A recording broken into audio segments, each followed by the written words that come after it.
मैं आप सभी लोगों का इस चिंतन शिविर में अभिनंदन करते हुए कल की हुई वार्ता के घटनाक्रम में कुछ पुनः याद दिलाना चाहता हूँ।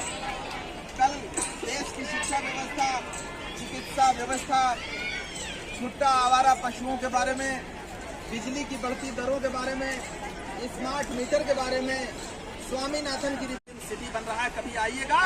लखनऊ का फिल्म सिटी हमारे गांव में बन रहा है मिस्त्री में, और वहां हजारों बीघे जमीन जो गरीबों की थी उनको समझा बुझा करके बरगला करके ले लिया गया, और वहां अब नाचने गाने वाले डांस करेंगे लोग, मुजरा करेंगे, नाचेंगे लोग, एंजॉय करेंगे, और वो अरबपति करोड़पति बनेंगे। ये हालात में गाँव के। तो इस पर हमें कहना है कि हमको उपज का अगर सही मूल्य मिल जाता तो हमको जमीन बेचने की जरूरत नहीं। कहीं गरीबों का शोषण कर रहे हैं, इन गरीब वंचित शोषित दलित समाज के लोगों के साथ उनका ये दुर्व्यवहार अब बर्दाश्त। जनशक्ति के राष्ट्रीय अध्यक्ष भाई कमलेश यादव जी हमारे साथ में हैं, और उन्होंने इस ज्ञापन को तैयार करवाने में बहुत कठिन परिश्रम किया है। जो राष्ट्रीय स्तर का ज्ञापन होता है उसमें राष्ट्रीय स्तर की समस्याएं होती हैं।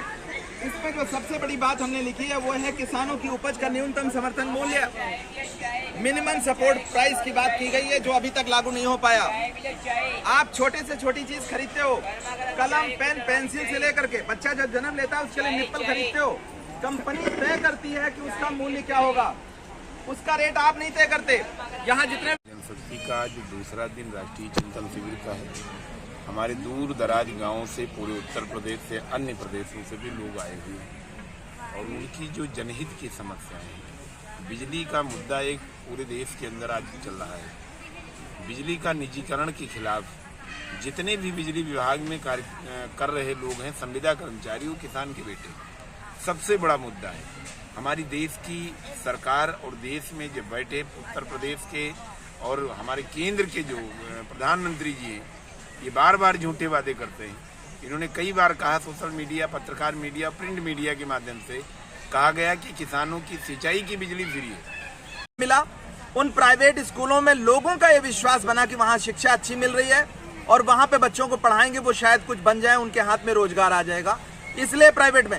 हम ये कहते हैं कि वो व्यवस्था वहाँ सरकारी स्कूलों में लागू क्यों नहीं हो रही है, और प्राइवेट स्कूलों को क्यों इतना बढ़ावा मिल रहा है। जितने स्कूल कॉलेजेस हैं, एक नजर डाल ली जाए तो बड़े बड़े मंत्रियों के या फिर कहीं डीएम के, कलेक्टर के, कमिश्नर के स्कूल हैं, वो उद्योगपति लोगों के स्कूल हैं, और गरीब आदमी बेचारा जो है वो उनमें फीस नहीं अदा कर पा रहा है, और जितना भी कमाता है वो सारा बच्चों की पढ़ाई में जाता है। इसलिए प्राइवेट स्कूलों की जगह पर सरकारी स्कूलों को और सुदृढ़ बनाना चाहिए और शिक्षा के स्तर को ऊंचा किया जाना चाहिए, जिससे